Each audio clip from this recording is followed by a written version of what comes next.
नमस्कार। माँ चाहे मुझे प्यार ना करना, चाहे दुलार ना देना, अगर हो सके तो बस इतना करना कि जन्म से पहले मुझे मार ना देना। ये उस बच्ची की पुकार है जो अभी गर्भ में ही है, जिसे ये नहीं पता कि उसे उसका जीवन मिलेगा भी कि नहीं। उसे ये तो पता है कि ईश्वर ने उसे मौका ज़रूर दिया है एक जीवन का, लेकिन उसको ये भी डर है कि कहीं उसके खुद के माता पिता गर्भ में ही उसकी हत्या ना कर दे। यकीन नहीं होता, लेकिन ये हकीकत है। फीमेल फीटिसाइड यानी कि एक कन्या का गर्भ में ही भ्रूण हत्या कर देना, यानी कि एक बच्ची के जन्म होने से पहले ही गर्भ में हत्या कर देना। यकीनन ये बहुत ही दुर्भाग्य की बात है, लेकिन ये बहुत बड़ी सच्चाई है कि ये आज भी भारत में होता है। स्टूडियो में हमारे साथ मौजूद हैं मिस उषा ठक्कर, जो कि एक सोशल एक्टिविस्ट हैं। ये आपके सभी सवालों के जवाब देंगी। और साथ ही हमारे साथ स्टूडियो में मौजूद हैं मिस पूनम। ये एक बहुत बड़ा उदाहरण है हमारे आज इस शो के लिए, क्योंकि इनकी खुद की दो बहुत प्यारी प्यारी बच्चियां हैं। मिस ठाकुर जी, आपका बहुत बहुत स्वागत है जागो में। आपका भी बहुत स्वागत है जागो में। सबसे पहले डॉक्टर पूनम, मैं आपसे ही शुरुआत करूंगी कि आप एक बहुत बड़ा एग्जाम्पल हैं। आपकी दो बच्चियां हैं जिसके लिए आप बहुत प्राउड फील करती हैं। कैसा लगता है दो बच्चियों की माँ होने पर? मेरी दो बेटियां हैं। बड़ी बेटी 18 साल की है, छोटी 14 साल की है, और बहुत अच्छा लगता है। I am a proud mother. जी, ये तो डॉक्टर पूनम ने बहुत ही सुंदर और बहुत ही हेल्दी तस्वीर दिखाई है दो बच्चियों की माँ होने पर, लेकिन इसके साथ साथ दुर्भाग्यवश एक बहुत ही डरावनी और दिल दहलाने वाली भी तस्वीर है जो भारत में देखने को मिलती है। फीमेल फीटिसाइड यानी एक कन्या की भ्रूण हत्या। क्यों होता है ये? क्या मानसिकता है ये कि अपने ही माँ बाप अपनी बच्ची को अपने गर्भ में ही मारने से नहीं डरते हैं? आइए देखते हैं। हजारों ख्वाहिशें ऐसी कि हर ख्वाहिश पे दम निकले, बहुत निकले मेरे अरमा, फिर भी कम निकले।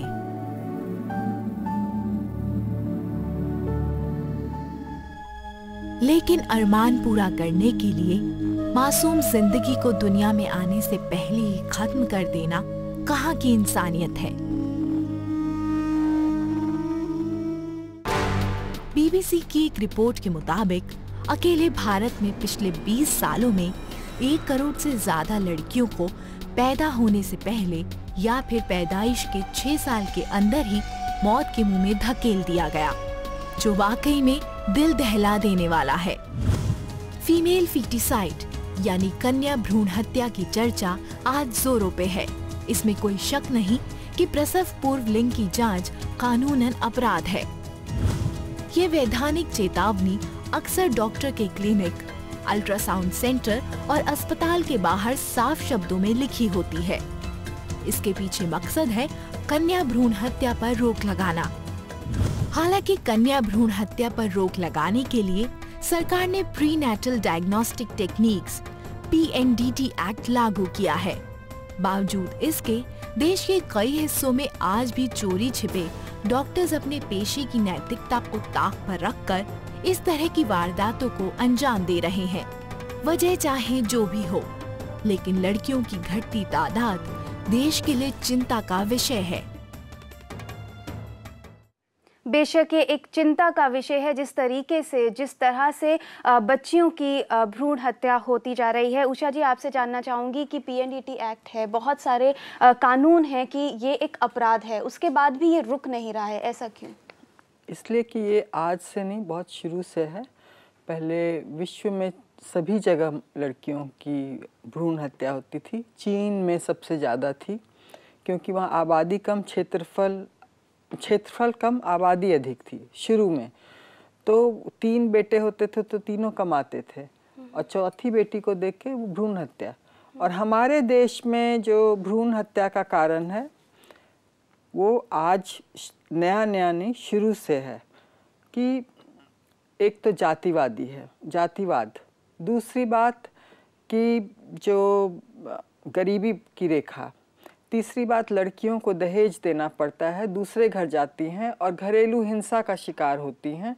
बहुत सारी बातों को देखकर माँ बाप सोचते हैं कि लड़की हमेशा दुख का कारण रहेगी। वो ये नहीं सोचते हैं कि इनको शिक्षित किया जाए और अच्छा पढ़ाया लिखाया जाए, पाँव पर खड़ा किया जाए। तो ये शायद एक पुत्र से भी बढ़कर हो सकती है। जैसे कि आपने बोला कि ये बहुत पहले से प्रथा चली आ रही है और ये दुर्भाग्य की बात है कि आज आधुनिक भारत में जो महिलाएं हैं उन्होंने कितना नाम कमाया है, भारत को दुनिया में नाम रोशन किया है, लेकिन उसके बाद भी लड़कियों के पैदा होने पर खुशी आज भी लोगों को नहीं हो पाती है। हमें मधु ने कॉल किया है रायपुर से। मधु जी कहिए। जी, मेरा ऐसा कहना है कि ये जो परेशानी है भ्रूण हत्या की, ये इसीलिए है क्योंकि हम अभी भी अंग्रेजों ने जो हमको पढ़ा लिखा गए, जो हमको सिखा गए, जो हमारी उल्टी व्यवस्थाएं बना गए, हम उसी को ही आंख बंद करके फॉलो कर रहे हैं। इसलिए अब समय आ गया है कि हमें एक तो दहेज प्रथा को थोड़ा उल्टा करना पड़ेगा और लड़कों को बुढ़ापे का सहारा अपने माँ बाप के साथ साथ अपनी पत्नी के माँ बाप का भी सहारा बनना पड़ेगा और घर की इज्जत को लड़की से जोड़कर देखना बंद करना पड़ेगा।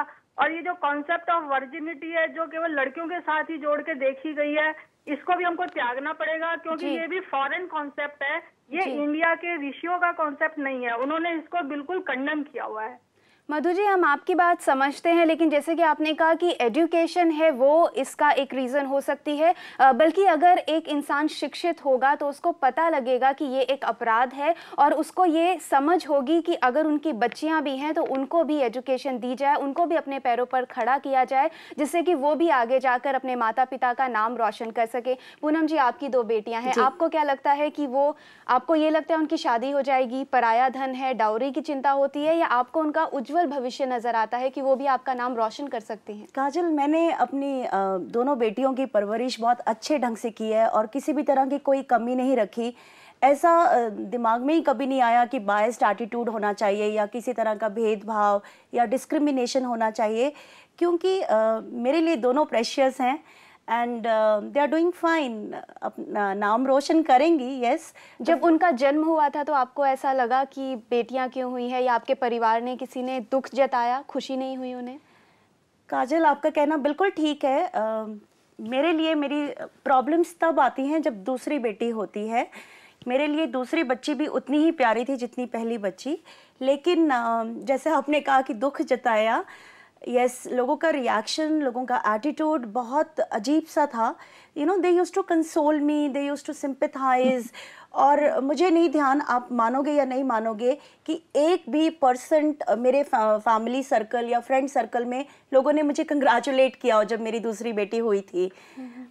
लेकिन आई थिंक मैं स्ट्रांग थी, मैं स्ट्रांग हूँ, तो मैंने उनकी अपब्रिंगिंग में किसी भी तरह की कोई कसर नहीं छोड़ी। अपब्रिंगिंग बहुत ज़रूरी है और इस मानसिकता को निकालना बहुत ज़रूरी है कि अगर बच्चियां हुई हैं तो आगे वो आप पर बोझ बनेंगी। जैसा कि हम बार बार कह रहे हैं कि उनकी शिक्षा अगर पूरी तरीके से होती है, संस्कार होते हैं, तो वो भी आपका नाम रोशन करेंगी। हमें अर्जुन ने कॉल किया है फरीदाबाद से। अर्जुन जी कहिए।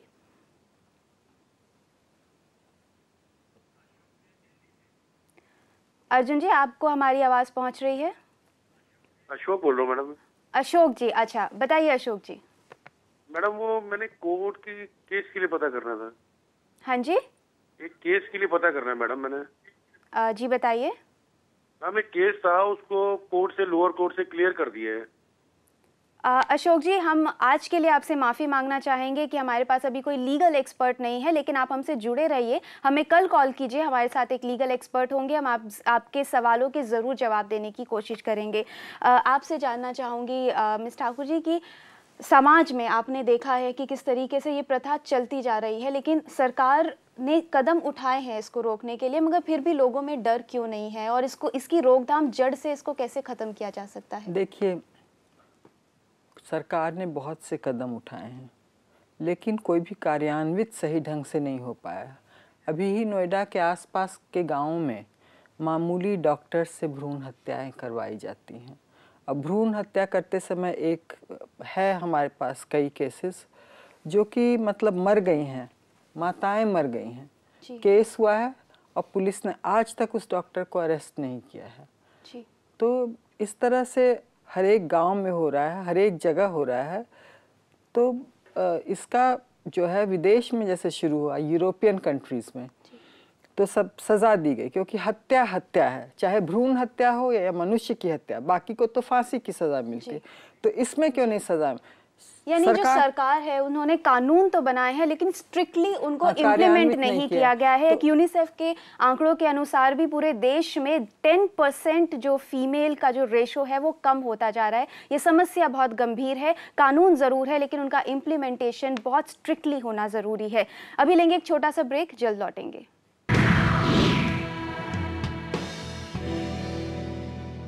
जागो में आज हम बात कर रहे हैं फीमेल फीटिसाइड की, यानी कन्या भ्रूण हत्या की। क्या आप जानते हैं कि जब एक बच्ची की आप भ्रूण में हत्या करते हैं तो उसके अंदर जीवन शुरू हो चुका होता है। अमेरिका में एक सम्मेलन के दौरान डॉक्टर निथनसन ने एक अल्ट्रासाउंड की वीडियो दिखाई थी। उस वीडियो को देखकर सबका दिल कांप गया। ये देखकर कि जब एक बच्ची की भ्रूण हत्या होती है तो वो 10 से 12 सप्ताह की हो चुकी होती है। उसकी धड़कन 120 की गति से चलना शुरू हो चुकी होती है, यानी उसके अंदर जीवन आ चुका होता है। और वो उस वक्त जो वो बच्ची होती है बहुत तंदुरुस्त होती है और उसका जो बॉडी की जो डेवलपमेंट है वो होनी शुरू हो जाती है और उसके अंदर वो इंतज़ार करने लगती है कि अब वो कब दुनिया में आएगी। उसी वक्त जो एक औजार होता है जिससे अबॉर्शन होता है वो उसकी तरफ बढ़ता है और जैसे जैसे वो एक गर्भाशय की दीवार तक पहुंचता है तभी उस बच्ची का शरीर सिकुड़ने लगता है। उस शरीर, वो जो छोटा सा शरीर होता है 10 से 12 सप्ताह का, वो कांपने लगता है। उसको पता लग जाता है कि उसके जो शरीर के अभी टुकड़े होने वाले हैं। वो चीख नहीं सकती, उसकी चीख आप तक पहुंच नहीं सकती, लेकिन उसका कांपता हुआ शरीर, उसका सिकुड़ता हुआ शरीर ये बताता है कि उसे पता है कि उसकी जान खत्म होने वाली है, उसकी लाइफ लाइन, उसके खुद के माता पिता खत्म करने वाले हैं। अगर आप इस तरीके का कोई स्टेप उठाते हैं, अगर आप सोचते हैं कि आपको भ्रूण हत्या करनी है, तो आप पहले उस सिकुड़ते हुए शरीर को ध्यान रखें। आप ये ध्यान रखें कि उसे पता चल जाता है कि उसकी हत्या होने वाली है और वो आपका ही बच्चा है, आपका ही प्यार है, जिसको आपने ही जन्म दिया है। फरीदाबाद से अर्जुन ने हमें कॉल किया है। अर्जुन जी कहिए। काजल जी नमस्कार, और आपके गेस्ट को भी मेरा नमस्कार जी। ये कन्या भ्रूण हत्या एक बहुत बड़ा पाप है, अपराध है, एक सामाजिक कलंक है जिसे हर हाल में हमें समाप्त करना ही होगा, वरना स्त्री और पुरुषों के अनुपात के आंकड़े दिन प्रतिदिन और भयावह होते जाएंगे और ये इम्बैलेंस जो होगा ये हमारे समाज में और कई प्रकार की नई कुरीतियों को भी जन्म दे सकता है। बिल्कुल। आज के युग में महिलाएं हर क्षेत्र में पुरुष से न केवल बराबरी कर रही हैं बल्कि कई फील्ड में पुरुषों को भी आउट परफॉर्म कर रही हैं। इस सच्चाई से हम कैसे आंखें बंद कर सकते हैं? ऐसा भी कहा जाता है, a son is a son till he gets a wife but a daughter is a daughter all her life. इसका अर्थ साफ है कि परिवार में आज के दौर में एक बेटी का स्थान बेटे के स्थान से भी कहीं ज्यादा इंपॉर्टेंट है। हमें एक बात और समझने की जरूरत है कि ईश्वर ने इस संसार की कंटिन्यूटी के लिए 2 जीवों का निर्माण किया है, स्त्री और पुरुष का। अगर ईश्वर चाहता तो खाली एक जीव का भी निर्माण कर सकता था। तो अगर हम आज कन्या भ्रूण हत्या और ये ऐसे पाप कर रहे हैं तो क्या हम ईश्वर के विधान की अवमानना नहीं कर रहे? अर्जुन जी आपने बहुत अच्छी बात कही है। आपने जो बात कही है उससे हम बिल्कुल इत्तेफाक करते हैं कि ये नेचर का भी इम्बैलेंस होता है अगर फीमेल फीटिसाइड होता है। और जैसा कि उषा जी आपने समाज में जो एक मानसिकता होती है, पूनम जी आपसे भी कहूंगी, आपकी 2 बच्चियां हैं, कि माँ बाप को ऐसा लगता है कि अगर बच्चे होंगे तो वो जिंदगी भर साथ निभाएंगे, बच्चियां होंगी तो उनकी शादी हो जाएगी। लेकिन जैसा अर्जुन जी ने भी कहा कि जो बच्चियां होती हैं शादी के बाद भी वो ज़्यादा रिस्पॉन्सिबल होती हैं अपने पेरेंट्स के प्रति। क्या आप इससे इत्तेफाक रखती हैं और क्या लोगों को इसकी तरफ जागरूक करने के लिए आपको लगता है कुछ कदम उठाने की ज़रूरत है? बिल्कुल। जो बच्चियां होती हैं बड़े होने पर माँ की माँ बन जाती हैं जी। वो उंगली पकड़ के जिस तरह माँ बाप चलाते हैं बच्चों को, उस तरह से माँ बाप का अंत तक उंगली पकड़ के चलाती हैं। लेकिन पुत्र में वो भावना नहीं होती है। हमारे ही परिवार में हम लोग में 5 बच्चियां हैं, लड़कियां, लेकिन आज वो बहुत ज़्यादा केयरिंग और बहुत ख्याल रखती हैं कि हम लोग क्या करते हैं। मैं एक समाज सेवी हूँ, मैं अपने कपड़े और इस सब का ध्यान नहीं देती हूँ। सारा कुछ वो व्यवस्था करके हम लोगों को करती हैं कि हमारी मदर अच्छी तरह जाए। और यही नहीं, बच्चियां जो हैं नाम भी कमाती हैं, आगे भी बढ़ती हैं। मैं अपना ही उदाहरण बहुत वर्ष पहले का देती हूँ। मेरी माँ को 3 बेटियां हुई थी और जब भी मैं देखती थी बाहर से लोग आते थे, कहते थे अभागी है, 3 बेटी हुई है।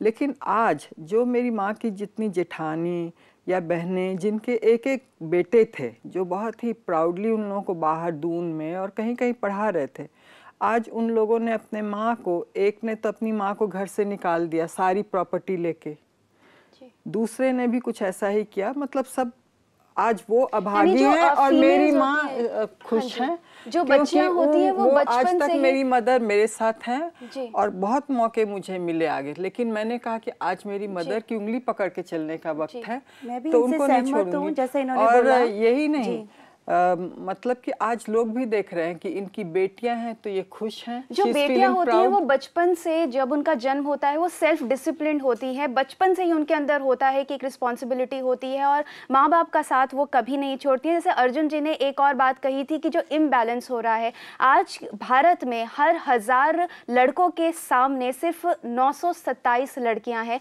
इतना इम्बैलेंस हो गया। अगर आप लड़के भी पैदा करते हैं तो ये सोचिए कि उनकी शादियां किसके साथ होंगी और उनका परिवार आगे कैसे चलेगा। हमें शांति ने कॉल किया है दिल्ली से। शांति जी कहिए। हाँ मैडम नमस्कार। नमस्ते।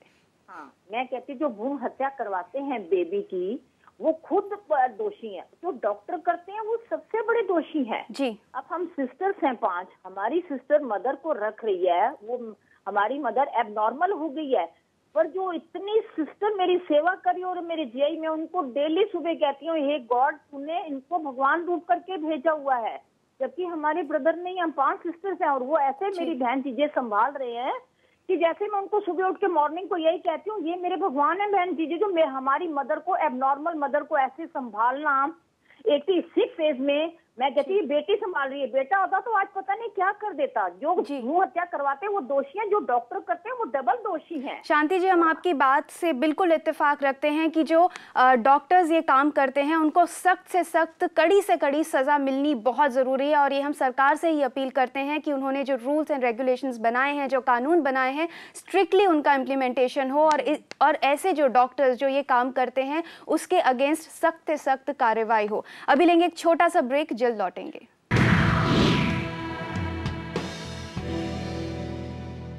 जागो में आज हम बात कर रहे हैं फीमेल फीटिसाइड की। और ब्रेक पर जाने से पहले हमारे कॉलर्स ने हमें ये बताया कि ये जो डॉक्टर्स होते हैं उनका एक ये व्यू था कि डॉक्टर्स होते हैं वो सबसे बड़े गुनहगार हैं, कि लोग तो जाते हैं क्योंकि उनको बहुत इजीली ये फैसिलिटी अवेलेबल होने लगी है कि जाकर वो इस तरीके का काम करा सकें। उषा जी आपको लगता है कि भारत में ऐसे डॉक्टर्स बहुत अवेलेबल हैं जो इस तरीके का काम करते हैं, अल्ट्रासाउंड कराना ईजी हो गया है, तो आपको लगता है कि ये सारी चीज़ें ज़्यादा इस चीज़ को बढ़ावा दे रही हैं? बिल्कुल, ये सब अल्ट्रासाउंड और ये सब बहुत बढ़ावा दे रहे हैं इन चीज़ों को। और यही नहीं, अगर शहर में लोग डरते हैं तो कोई एकांत जगह में ये सब मशीन रखते हैं ये डॉक्टर, गांव में या कहीं, वहाँ पर जाकर लोग भ्रूण हत्या करवाते हैं। और ऐसी ही भ्रूण हत्या में कई लोग मारे गए हैं। तो इसके लिए एक बहुत बड़ा अभियान चलाने की ज़रूरत है। पूरे देश को एक होना होगा कोई भी, और उसको कड़ी से कड़ी फांसी की सज़ा मिलनी चाहिए जो इस तरह का काम करे। क्योंकि ये हत्या है, ये एक ऐसी मासूम बच्ची की हत्या है जिसको ये भी नहीं, जिसका कोई गलती नहीं है, जिसको पता ही नहीं है कि उसके साथ ऐसा क्यों हो रहा है, और उसको पता ही नहीं है कि वापस आगे उसको एक जीवन मिलेगा भी कि नहीं मिलेगा। हमें अजीत ने कॉल किया है मुंबई से। अजीत जी कहिए। अजीत जी से लगता है हमारा संपर्क टूट गया है। आप अभी बता रही थी कि अगर देश में अगर ऐसा अबॉर्शन वो नहीं करा पाते हैं तो विदेशों में जाकर भी लोग ऐसा काम करते हैं। यहाँ पर जाते हैं, बैंकॉक जाते हैं, क्योंकि वहाँ कोई कानून नहीं है कि भ्रूण हत्या या ये सब जो भी कुछ करिए, इस तरह का कानून नहीं है महिलाओं से संबंधित। तो वहाँ जाकर अच्छे पढ़े लिखे वर्ग के लोग लगभग से मतलब कि 3,80,000 रुपया खर्च करके जाते हैं। और अगर पुत्री होती है 2 पुत्री के बाद तो उसका वो करके वहीं इलाज करा के पुत्र पैदा करके बेटा गोद में लेके यहाँ आते हैं। यानी कि ऐसा नहीं है कि लोग अशिक्षित लोगों के साथ ही नहीं, शिक्षित लोग जो इतना अफोर्ड कर सकते हैं कि वो बैंकॉक जा सकते हैं, इस काम के लिए लोग देश छोड़ के विदेशों में जाकर भी ये काम कराते हैं। इसलिए कानून पर हमें ज़्यादा विश्वास और भरोसा हम नहीं कर सकते हैं। एक इंसान को ही जागरूक होने की ज़रूरत है कि वो ऐसा काम ना करे, ये पाप के बराबर है। हमें नेपाल सिंह ने कॉल किया है नोएडा से। नेपाल सिंह जी बोलिए। जी मैं फिलहाल नोएडा से बोल रहा हूँ। जी गौतम बुद्ध नगर में एक रनेरा गांव है जी, वहाँ पर दिनेश नर्सिंग होम से खुला हुआ है, जो कि रजिस्टर्ड भी नहीं है सीएमओ यहाँ पर। और वहाँ पर एक डॉक्टर बबीता नाम की लेडी है जो फर्जी डॉक्टर है जी, उसने कई हत्याएं कर चुकी हैं वो, और आज तक कोई पुलिस कार्रवाई नहीं होती है उसमें। और इतना बड़ा गिरोह है इनका कि इसमें अभी एक पास में एक नंगला पारो एक गाँव है जी।